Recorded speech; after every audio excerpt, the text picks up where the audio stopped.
Bonjour et bienvenue dans notre émission Les Apôtres de l'Esprit Saint. Je m'appelle Arnaud Al-Mahdi, je suis accompagné aujourd'hui de Marc Al-Mahdi. Bonjour à tous. Et de Guillaume Al-Mahdi. Bonjour à tous, paix soit sur vous. On vous a vu hier dans une première émission un peu test où on vous a présenté un peu le concept de cette dawa, de cet appel. Où on a survolé quelques thèmes, on vous a présenté quelques titres aussi du livre qui sont dans le livre d'Abbas Sadiq. Aujourd'hui, c'est vraiment notre premier épisode d'introduction de ce show, Les Apôtres de l'Esprit Saint. Avant qu'on rentre directement dans le vif du sujet, on a pensé que c'était intéressant pour vous, téléspectateurs, de comprendre un petit peu mieux ce que c'est cette émission, ce que c'est cette chaîne, cette nouvelle chaîne télé, et aussi un peu plus personnellement, peut-être nos parcours, qui on est, de où on vient. Donc pour commencer, cette chaîne satellite de Mahdi has appeared, qui veut dire en français « le mardi est apparu », le mardi, le sauveur est apparu, est arrivé. Peut-être aussi pour les gens qui ne connaissent pas le concept du mardi, le personnage du mardi, c'est qui le mardi, Marc ? En fait, le Mahdi, ça veut simplement dire le bien guidé. C'est un personnage en fait qui est censé apparaître à la fin des temps et qui mettra la justice sur terre en réunissant tous les peuples de la terre. Et c'est un personnage en fait qui est prophétisé dans tous les livres saints, la Bible, le Coran, et aussi en fait dans des textes comme des textes hindouistes. Donc on voit bien que c'est un personnage qui est attendu en fait par toutes les personnes qui attendent un sauveur. Exactement. Donc c'est un concept, un personnage qui est surtout attendu par les musulmans. Donc le mot Mahdi vient de l'arabe aussi, Mahdi, le bien guidé. Mais comme tu le dis, en fait, c'est un homme qui vient pour toute l'humanité. Et c'est un homme dont l'appel est aussi pour toute l'humanité, il est universel. Et l'un de ses slogans, d'ailleurs, vous allez découvrir avec nous en nous suivant, ou si vous avez déjà vu de ces vidéos, ce slogan, c'est l'humanité d'abord, l'humanité avant la religion. Du coup, c'est vraiment pour tout le monde que cet appel est. Et c'est aussi pour ça que cette chaîne, en fait, de Mahdi has appeared, vous pouvez la recevoir, vous qui êtes en Europe et qui êtes en Afrique. Donc c'est deux immenses continents qui peuvent maintenant accéder à cet appel révolutionnaire qui va sauver et qui va changer l'humanité. Après une dizaine d'années où notre message est sur tous les réseaux sociaux, sur Internet, et qui aussi est en fait diffusé dans le Moyen-Orient, dans la zone Nord-Afrique et Moyen-Orient jusqu'au Pakistan. Du coup, on a 3 continents qui peuvent maintenant accéder à cet appel divin en fait.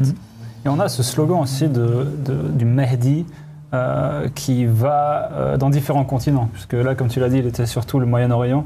Là, on a un des slogans d'ailleurs de certaines promotions que les gens ont pu voir sur la chaîne qui dit « Le Mahdi va en Afrique, le Mahdi rentre en Afrique ». Et c'est pour nous, c'est vraiment une grande nouvelle, une énorme nouvelle en fait. Et Abbas Sadiq Abdullah Hashem, qui est cet homme dont on est en train de parler, qui est ce Mahdi prophétisé par Jésus, prophétisé par Mohammed, prophétisé par Isaïe en vérité, qui est Abdullah mentionné depuis la nuit des temps, qui est mentionné dans le testament du prophète Mohammed, cet homme qui relie en fait le christianisme, le judaïsme et l'islam, Abbas Sadiq Abdullah Hashem. Donc Abdullah Hashem c'est son nom de naissance, et Abbas Sadiq alayhi salam c'est sa kunya, comme il est dit en arabe, ou dans l'islam ça veut dire c'est son surnom, ou le nom qui lui a été donné par Dieu ou par son prédécesseur, et qui veut dire le père véridique ou le père de la vérité. Et donc Abbas Sadiq Abdullah Hashem, il est extrêmement honoré, je pense, extrêmement heureux de cette nouvelle ouverture, parce que c'est comme une porte qui s'ouvre sur toute l'Afrique et sur toute l'Europe de l'Est, des gens qui n'ont jamais malheureusement pu avoir accès à cet appel, alors qu'il y a des pays qui ont qui ont connu cet appel, ceux qui parlent anglais, ceux qui parlent français, ceux qui parlent arabe surtout, parce que c'était une dawa arabe. Donc ouais, c'est une grande nouvelle, c'est vraiment extraordinaire. Et ce que je voulais dire, c'est appuyer ce nom de Abdullah Hashem Abbas Sadiq qui est pour nous notre sauveur, tout comme pour les chrétiens, Jésus, et c'est le nom qu'ils invoquent, ou le nom qui est celui qui est l'intermédiaire entre Dieu et eux. Pour nous, c'est Abbas Sadiq Abdullah Hashem. Et nous sommes ses apôtres. C'est pour ça que ce show s'appelle Les apôtres du Saint-Esprit. Nous sommes ses apôtres et il est pour nous le conteneur du Saint-Esprit et nous sommes là pour délivrer son message. Et pour moi, en tout cas, c'est un honneur d'être là avec vous. Mes frères, ça fait plaisir. Merci Guillaume. Honneur partagé, plaisir partagé. Donc peut-être vous l'avez deviné aussi, Guillaume a parlé de Jésus. C'est une émission en français, mais qui est spécifiquement dédiée aux chrétiens. Sur cette chaîne, il y aura aussi des autres shows. Le show qui nous suit sera spécifiquement dédié aux musulmans. Et nous avons aussi un show qui était préalablement à 5h heure française, qui était un show plus dédié au livre en fait que le Mahdi le Kaïm Abbas Sadiq a écrit, qui s'appelle Le but du sage, qui est accessible, disponible sur Internet et gratuitement. On peut le télécharger. Sur notre site internet de Ahmadi Religion of Peace and Light. Exactement. Du coup, pour venir à cette émission, les apôtres de l'Esprit Saint, je vais peut-être juste définir ces deux grands axes qu'on aimerait peut-être appuyer plus. Donc, c'est plus qu'une émission télé. Premièrement, on n'est pas là pour divertir quoi que ce soit, ni divertir qui que ce soit. C'est un appel. Donc, c'est un appel important et c'est un appel du grand urgence. Important pourquoi ? Parce qu'on va vraiment clarifier beaucoup de choses sur qui était Jésus, quel était son véritable enseignement, qu'est-ce qui s'est vraiment passé en fait aussi après sa soi-disant mort, sa résurrection, la croix, ses années perdues. Il y a beaucoup de secrets qui vont être révélés dans cette émission, donc s'il vous plaît, restez avec nous. Et une autre grande chose importante de cet appel, c'est qu'en fait on va amener des preuves, des évidences et on va vous inviter à regarder avec nous à ces preuves, ces évidences, pourquoi nous sommes l'appel et pourquoi nous représentons l'appel qui est en fait l'appel qui représente Jésus aujourd'hui en fait. Et que Jésus a parlé de cet appel et que Jésus a parlé de Abdullah Hashem Abbas Sadiq dans ses paroles, dans la Bible. Et donc vous allez vraiment comprendre tout ça et c'est extrêmement clair. Je me réjouis aussi de passer par ces épisodes. Et puis aussi pour revenir à ce que j'ai dit au préalable, c'était un appel d'une grande urgence. Pourquoi ? Parce que le mardi, il vient quand ? Il vient à la fin des temps. Et la fin des temps, voilà, on l'a compris, c'est pas la fin de la Terre, c'est pas l'explosion de l'univers, mais c'est la fin d'un temps. Mais c'est aussi accompagné de grandes catastrophes, de grands châtiments. Et ce grand châtiment, il est extrêmement proche. Pour les gens qui ont les yeux pour voir et les oreilles pour entendre, il suffit d'allumer votre télé et vous savez ce qui se passe. On est vraiment à 2 doigts d'une troisième guerre mondiale qui sera pour sûr une guerre nucléaire. Et il est encore temps pour les gens qui ne connaissent pas le Sauveur de leur temps de rejoindre l'arche, si je peux dire, de rejoindre cet appel. Et bienvenue, donc bienvenue à tous.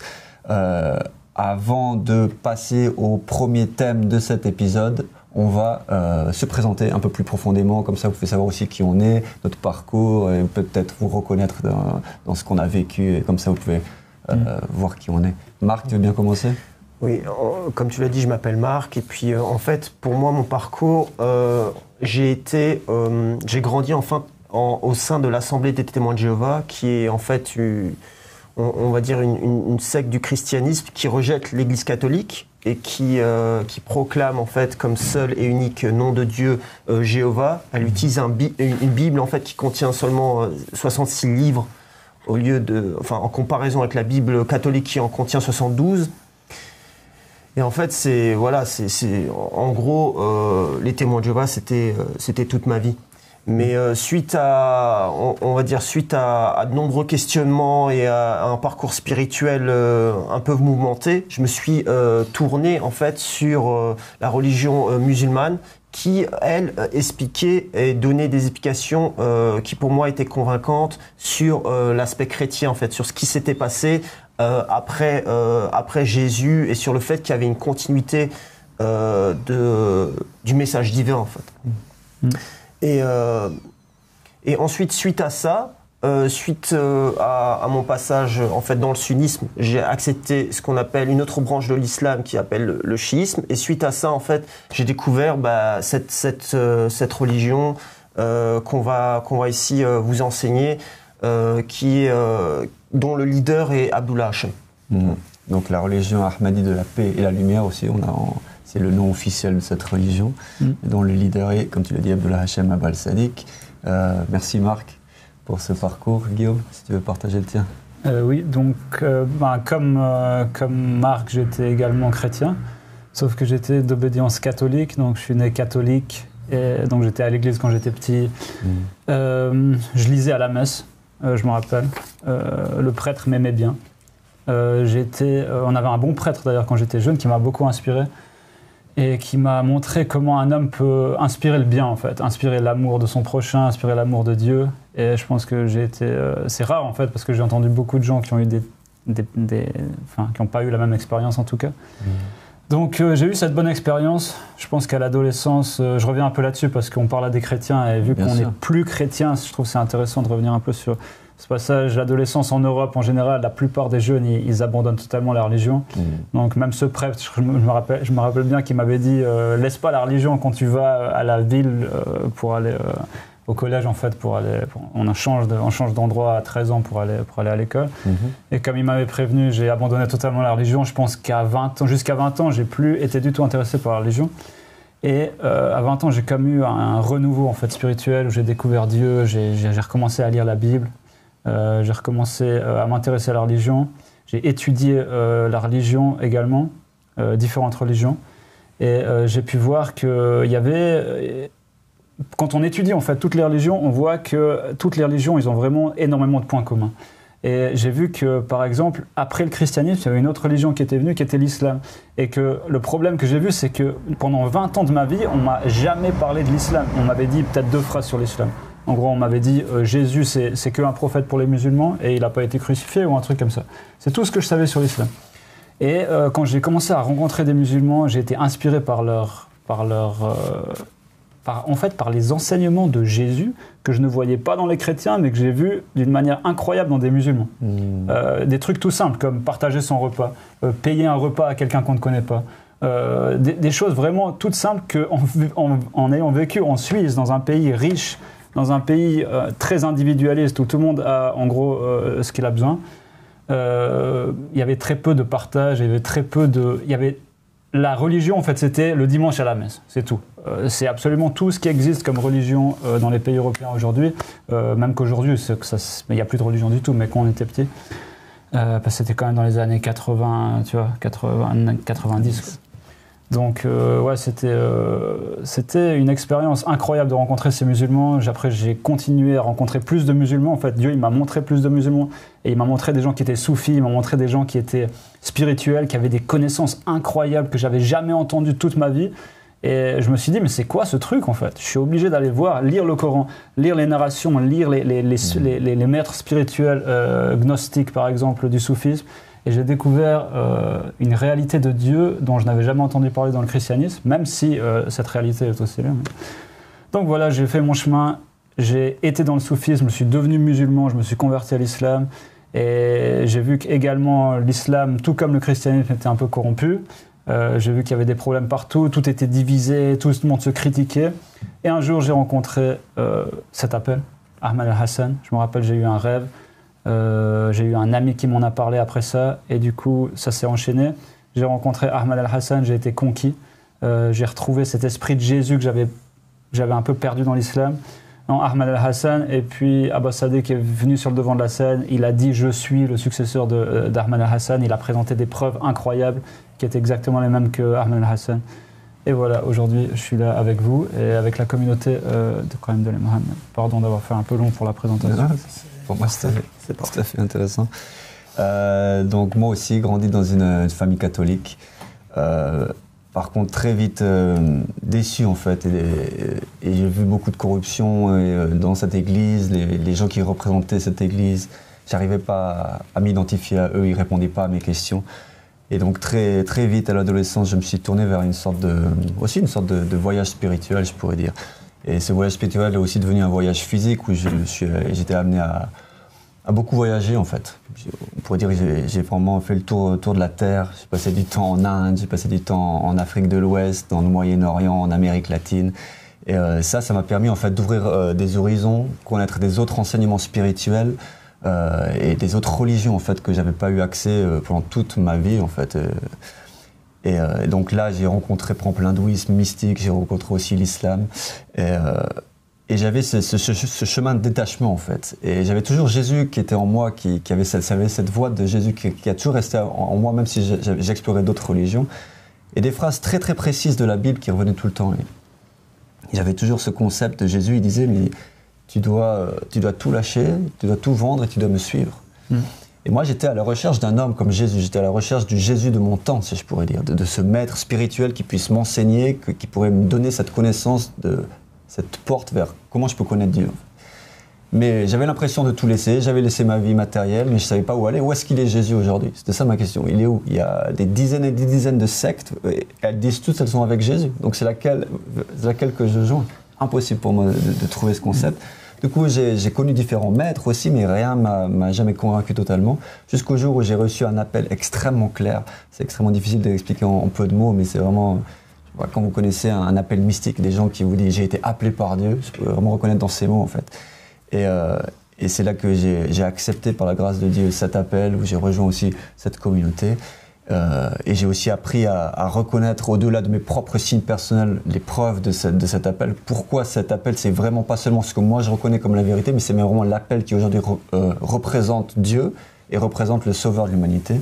Et l'une des preuves, juste partagée avec vous, parce que c'est une preuve personnelle qui est aussi lien avec Jésus, c'est que Jésus, il dit dans Matthieu, en fait, il dit « Mais pourquoi vous vous souciez de vos vêtements, de ce que vous allez manger, du futur, en fait ?» Parce que Dieu, vous êtes plus précieux aux yeux de Dieu que des oiseaux ou des fleurs. Et il prend soin de merveilleusement bien, en fait. Pourquoi vous vous souciez? Alors moi, j'entendais bien, mais je voyais que tous les jours, je devais me stresser. Et même si je croyais très fort en Dieu et j'avais la foi, je savais quand même pas où j'allais dormir dans 2-3 nuits. Je devais calculer mon budget. Du coup, c'était pas vrai, en fait, cette phrase. Donc je me disais, soit Jésus, il dit pas la vérité, ou soit la Bible, peut-être elle est incorrompue, mais je pensais que ces phrases, elles étaient vraies. Mais ces phrases, elles sont venues totalement vraies quand je suis rentré, en fait, dans cette communauté, dans cet appel. Ou quand un homme représente Dieu véridiquement, et il y en a toujours un sur cette terre, à ce moment-là, quand vous le servez et quand vous participez à son appel, alors ces phrases, la phrase de Jésus qui dit « Cherchez premièrement le royaume et la justice de Dieu, et toutes ces choses, donc votre nourriture, votre subsistance, votre toit sur la tête, toutes ces choses vous seront données. » Et c'est ce qui se passe aujourd'hui. Comme tous les gens qui participent à cette communauté, on n'a pas besoin de se soucier de toutes ces choses-là. On travaille pour Dieu, on sert pour Dieu, et il n'y a pas un seul jour où on a besoin de se soucier de notre nourriture, de notre toit, de nos vêtements. Et tout nous est fourni par Dieu. Et nous vous invitons en fait à connaître cette vie-là de paix, de justice. Et nous invitons les gens à rejoindre cet homme qui est là pour guider l'humanité dans un système que nous on connaît aujourd'hui parce qu'on y vit, mais qui est amené à conquérir toute la terre. Un système de paix, de justice où tous les hommes ont de quoi vivre en paix et manger et équitablement. Qu'on arrête d'avoir cette élite religieuse et politique qui ont tout et la majorité des gens qui n'ont rien. Donc voilà, c'est ce à quoi nous vous invitons. Nous disons les apôtres de l'Esprit Saint parce qu'on pense que l'Esprit Saint est dans cet homme que nous suivons. Et voilà, nous vous invitons à cet appel. Mais je pense que les gens ont aussi besoin de comprendre qu'est-ce que c'est vraiment l'Esprit Saint. Ou peut-être de clarifier ça, parce que tout le monde a une idée très précise de ce que c'est l'Esprit Saint. Nous, on le définit très clairement. Donc je pense peut-être avant de donner notre compréhension, on va regarder une petite vidéo avec vous. Et peut-être la meilleure façon des fois de comprendre ce que c'est de montrer ce que ce n'est pas. Du coup, on vous laisse découvrir cette vidéo et on réagira avec vous juste après la vidéo. Si vous n'êtes pas encore baptisé du Saint-Esprit, eh bien, vous allez l'être pendant cette émission par la grâce du Seigneur. Celui qui parle en langue ne parle pas aux hommes, mais à Dieu, car personne ne le comprend, et c'est en esprit qu'il dit des mystères.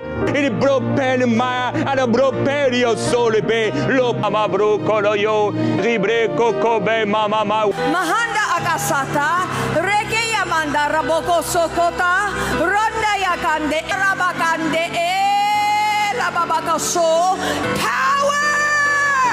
Every sickness you came here with must vanish by the power of the Holy Ghost. Fire!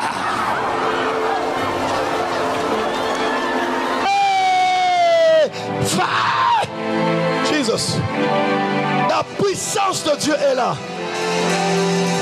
Acclamez, commencez à déclarer, commencez à prophétiser. Lève les mains. Fire, Jesus' mighty name. La rabasopra kabaché. Toi qui as les belles mains, reçois. Donnez-moi une veste, n'importe quelle veste. Donnez-moi une veste. Donne-moi. Les brazaya basha. Manta la brasaya. Attention, que la puissance de Dieu vous touche. Là maintenant c'est quoi? Là c'est quoi maintenant? Là maintenant c'est quoi? C'est Jésus-Christ est le même hier, aujourd'hui et demain. Oh, shakaraga da da da da. I see anointing. God does give me a word to say to you. I see it turn around coming to you. Let that breeze flow.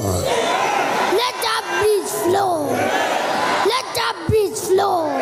But feeling the Holy Ghost is that means you're speaking in tongues. He wants some money, what you give him. The red hot papa. If the Lord has a word, he has a Pentecost.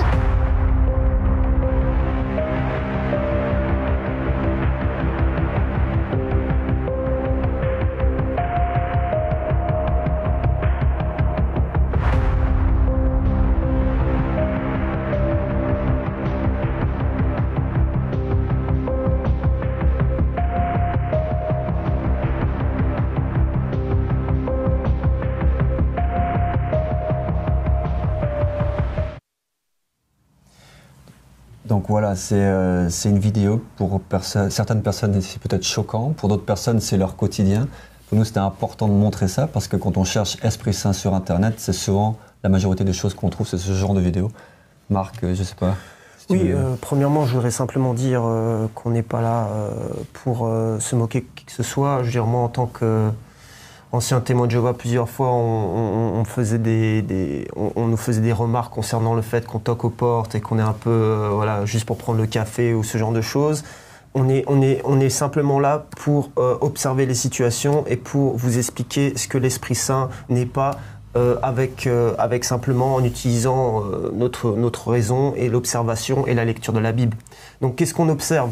On observe des rassemblements de fidèles avec un prêcheur qui crie dans un langage incompréhensible que personne ne comprend.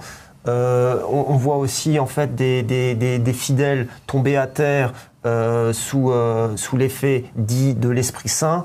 On voit des gens aussi qui prophétisent en fait, qui disent des choses qui vont se passer dans le futur. Et on voit aussi des gens faire voilà, des miracles, des gens qui étaient malades qui ne le sont plus par la suite. Mais objectivement, lorsqu'on lit la Bible, on peut voir par exemple Matthieu chapitre 7 verset 22-23 où il est écrit, où Jésus dit « Beaucoup me diront en ce jour-là, Seigneur, Seigneur, n'avons-nous pas prophétisé en ton nom? N'avons-nous pas chassé les démons en ton nom? N'avons-nous pas fait beaucoup de miracles en ton nom? Alors je leur déclarerai, je ne vous ai jamais connu, éloignez-vous de moi, vous qui commettez le mal. » Donc tout simplement, ici on voit bien que prophétiser, chasser les démons ou faire des miracles, ce n'est pas une preuve comme quoi l'Esprit Saint est dans la salle, comme quoi l'orateur qui parle détient l'Esprit Saint. Donc ça, c'est simplement en lisant objectivement la Bible, il n'y a personne qui peut dire le contraire. Et en conclusion, en fait, de ça, tout simplement, on peut simplement se dire, en fait, d'où provient l'autorité de ces prêcheurs, en quel nom, avec quelle autorité ils parlent. Si ce n'est pas l'autorité de Dieu, forcément, c'est son opposé. Et tout simplement, en fait, on peut aussi se poser la question d'où proviennent les phénomènes qu'on voit, les gens qui chutent, les enfants qui parlent avec une voix assez grave, etc., en disant qu'ils prophétisent. Donc tous ces aspects-là, en fait, qui se déroulent dans ces assemblées-là, on peut les remettre en cause simplement par une lecture de la Bible. Une lecture de la Bible, exactement. Après, moi aussi, c'est vrai que j'ai de la peine par le simple fait, par la logique, encore une fois, à croire que cet Esprit Saint est dans toutes ces différentes congrégations. par le simple fait historique, en fait, où toutes ces congrégations, que ce soit aujourd'hui ou dans le passé, se contredisent. Tu parles de la Bible, c'est écrit dans la Bible, mais toutes ces congrégations n'ont pas la même Bible. Okay, l'Église orthodoxe de Russie, grecque, l'Église catholique, l'Église protestante, luthérienne, méthodiste, évangélique, pentecôtiste ou l'Église d'Éthiopie, ils n'ont pas les mêmes textes à l'intérieur de leur Bible. Et la Bible est censée être le verbe de Dieu, le verbe de Jésus qui est écrit sur papier. Du coup, ça nous pose, juste ce simple fait, ça pose un questionnement que si on est un véritable chercheur de vérité, on doit clarifier. Aussi, comme je l'ai dit, il n'y a pas seulement des discordes, des contradictions, il y a eu des millions de morts qui sont passés. En fait, il y a eu des millions d'assassinats, des guerres de religion entre des sectes chrétiennes, en fait, protestants et catholiques, par exemple. Tard dans le Moyen-Âge, il y a eu des millions de morts, c'est bien connu, surtout en France, par exemple. Donc voilà, c'est toutes des choses qui questionnent, qui amènent à une réflexion. Une autre partie de la Bible, dans les paroles de Jésus, Jésus dit « Il y aura un berger et un troupeau ». Et c'est comment Jésus vivait. Il était un berger, et il serait capable même de laisser son troupeau pour aller chercher une brebis qui serait égarée, mais le but c'est d'aller la ramener dans un troupeau qui suit un berger. Aujourd'hui, ce qu'on voit, c'est des quantités de troupeaux différents, avec des quantités de bergers différents qui se contredisent et qui n'ont pas les mêmes idées, et ils ont tous, si on les entend dire, l'Esprit Saint. Donc c'est juste pas possible de ce point de vue. Il y a trop de divisions, il y a trop de contradictions en fait. Et je voulais revenir sur quelque chose que Marc t'a dit, je trouve extrêmement important, en fait, extrêmement intéressant, que la Bible nous dise que le fait de prophétiser ou de faire des miracles, ça n'est pas une preuve du tout comme quoi cette personne est de Dieu, ou qu'il est encore moins, qu'il est un envoyé de Dieu, ou qu'il est la personne représentant Dieu aujourd'hui. Et c'est extrêmement important de comprendre ça, parce que je pense qu'il y a beaucoup de monde qui est confus sur ce sujet, et que la plupart des chrétiens ils sont confus à ce sujet. Pourquoi ? Parce qu'on voit que l'Esprit Saint, il est utilisé par toutes les congrégations, par tout le monde en fait. Chaque dénomination chrétienne, ils utilisent ce mot, ce terme, ce concept, le Saint-Esprit, pour légitimer leur pouvoir en fait, pour légitimer leurs actions. Ça va de prêtres, comme on a vu, même d'enfants en fait. Ça que aussi, c'était intéressant de voir que même des enfants prophétisent aujourd'hui et qu'on les écoute, et juste parce qu'ils disent, ils sont animés par une force, on ne sait pas ce que c'est, ils disent que c'est le Saint-Esprit, mais qui a prouvé que c'était le Saint-Esprit ? C'est impressionnant. Donc... je veux dire, en tout cas, la Bible ne le prouve pas. Et aujourd'hui, on a jusqu'à ces enfants, jusqu'à des prêtres méthodistes, pentecôtistes, évangélistes, toutes sortes de congrégations, jusqu'à l'Église catholique, qui est quand même la plus grande dénomination chrétienne à travers l'histoire et encore aujourd'hui sur la terre, qui elle aussi utilise le terme, le concept, le Saint-Esprit, pour légitimer son action sur la terre. Et l'Église catholique, quand même, elle dit que le Saint-Esprit a guidé l'Église et guide l'Église dans toutes ses actions. Donc on a une Église, par exemple, qui pendant, comme tu l'as mentionné avant, pendant des milliers d'années, a fait toutes sortes de choses. Certaines choses peut-être bien, certaines choses, c'est sûr, mal, parce qu'ils ont quand même assassiné femmes et enfants et fait des choses que tout le monde sait. Publiquement, aujourd'hui, ça a été démontré que ça n'a pas toujours été tout rose.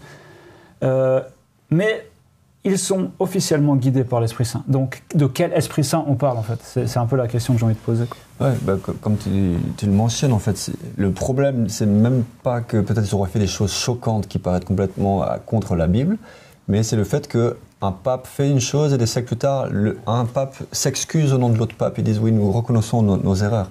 Mais tous les papes étaient censés être porteurs de l'Esprit Saint. Du coup, en s'excusant, ils reconnaissent qu'ils ne sont pas guidés par l'Esprit Saint. C'était juste...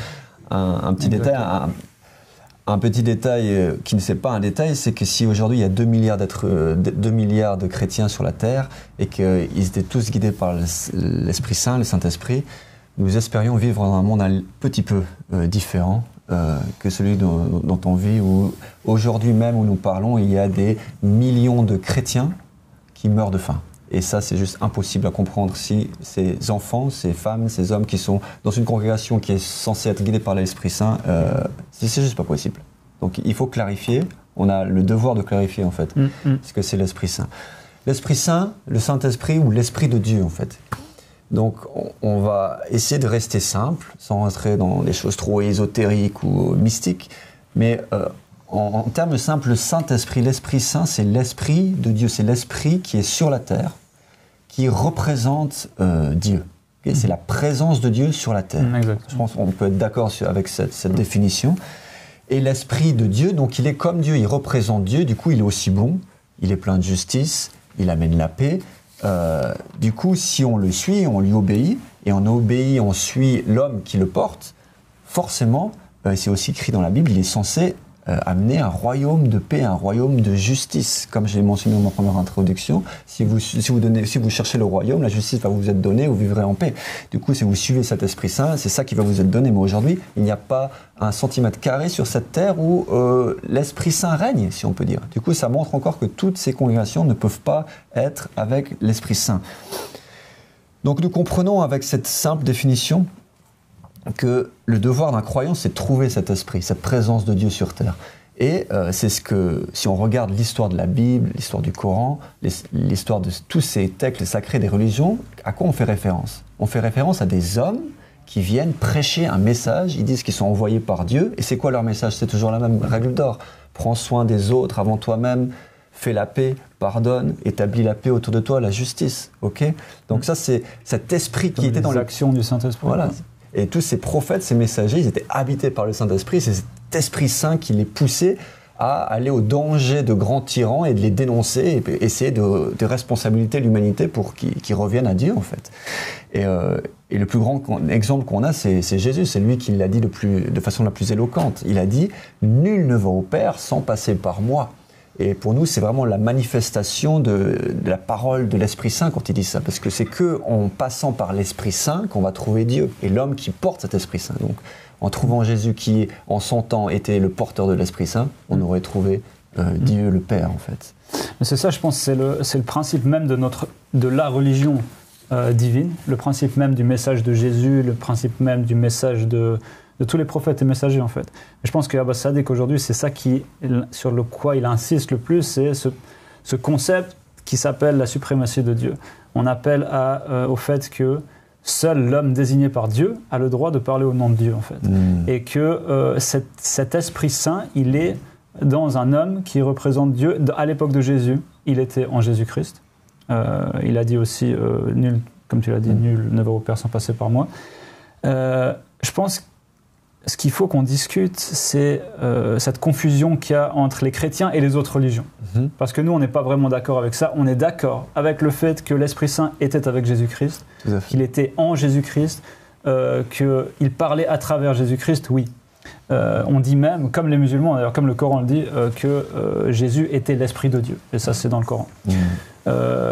Maintenant, est-ce que l'Esprit Saint est apparu au moment où Jésus est venu sur terre, ou est-ce qu'il était là avant, ou est-ce qu'il était là après? C'est ça une question qu'on va discuter en résumé aujourd'hui et en détail, je pense, dans d'autres épisodes.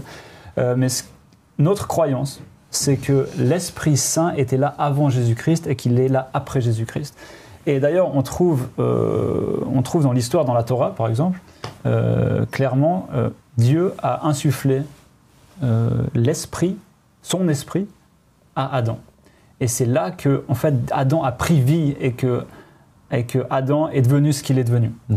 Donc on a, par exemple, un verset dans la Genèse 2:7 qui dit « L'Éternel forma Adam de la poussière de la terre, et il souffla dans ses narines un souffle de vie, et Adam devint un être vivant. » Donc clairement dans ce verset, on a Dieu qui crée Adam, qui est seulement de la terre, de l'argile, ou de la poussière, ça dépend de la traduction. Mais à ce moment-là, il n'est pas animé par l'Esprit de Dieu. Mais il devient animé par l'Esprit de Dieu au moment où Dieu lui insuffle dans ses narines un souffle de vie. Et le souffle de vie, en fait, il faut savoir que la Bible n'est pas écrite en français. Elle n'est pas écrite en anglais, elle n'est pas écrite dans aucune de ces langues modernes, elle a été écrite en hébreu à la base. Et qu'en hébreu, le terme, c'est ruh. Ça veut dire qu'il insuffle de son ruh, c'est ça, hein, ruh, qui est d'ailleurs le même terme en hébreu et en arabe, qui veut dire l'esprit, en fait, l'Esprit Saint, l'Esprit de Dieu. Il l'insuffle directement en Adam. Donc c'est quand même pas un verset à négliger. C'est quelque chose d'extrêmement important. Je pense que les chrétiens savent. Et s'ils ne savent pas, devraient relire leur Bible pour le savoir. Et ça implique d'autres choses, en fait, que Dieu a insufflé de son esprit en Adam. Et ça implique une sorte d'autorité, on pourrait dire. Oui, effectivement, en fait, il y a un aspect politique avec l'obtention de l'Esprit Saint par la personne désignée par Dieu qui est complètement rejeté, en fait, ou oublié par la plupart des chrétiens. Mais on peut le voir, en fait, on peut le voir avec Adam, mais on peut aussi le voir avec le roi David, où il écrit dans le livre de Samuel, 1 Samuel 16, 13, Samuel prit la corne d'huile, le consacra par onction au milieu de ses frères. L'Esprit de l'Éternel vint sur David à partir de ce jour-là et par la suite. On sait très bien que David, par la suite, suite à cette bénédiction de la part du prophète Samuel, il est devenu le roi des Juifs. Qui gérait toutes les affaires des Juifs, et c'était un chef militaire. Et que, en fait, on comprend bien que c'est l'Esprit de Dieu qui lui a donné cette autorité, qui lui a permis, en fait, de régner sur son peuple, de gérer les affaires des hommes.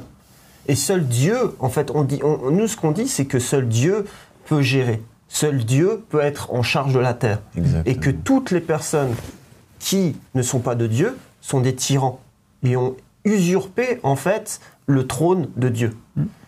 Et aussi, l'une des choses qui est claire avec Adam, comme tu l'as dit, suite à l'obtention, en fait, de l'Esprit de Dieu par Adam, on lit quoi dans la Genèse au chapitre 1, verset 26 ? Puis Dieu dit, faisons l'homme à notre image, selon notre ressemblance, et qu'il domine sur les poissons de la mer, sur les oiseaux du ciel, sur le bétail, sur toute la terre, et sur tous les reptiles qui rampent sur la terre.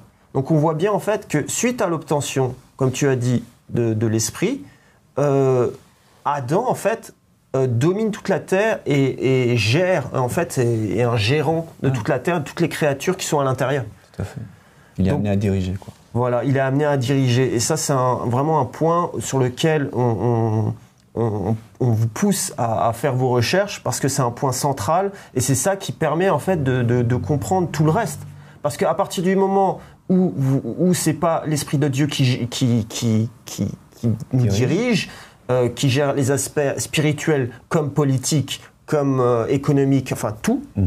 On voit bien, par exemple, un des exemples les plus marquants, c'est que, par exemple, Saddam Hussein, il utilisait le fait d'être un religieux sunnite pour pouvoir gérer son peuple, qui était lui-même sunnite.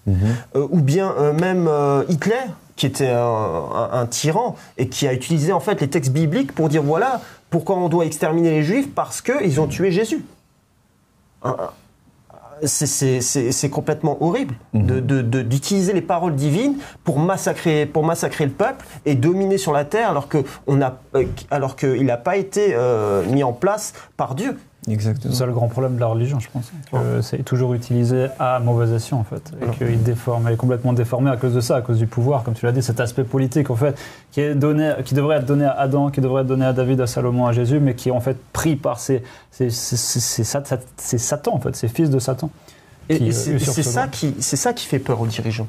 Que ce soit aux dirigeants religieux, aux dirigeants politiques, c'est lorsqu'on appelle à Dieu et qu'on dit, voilà, c'est Dieu qui doit diriger, il y a tout le monde, tous les dirigeants, qu'ils soient religieux ou politiques, qui commencent à avoir peur. Et c'est pour ça que tous les prophètes et messagers ont tous été assassinés, ont dû s'exiler. Bien sûr. C'est ça. Donc on voit qu'il y a ces tyrans, ces gens mal intentionnés, ils connaissent une certaine vérité.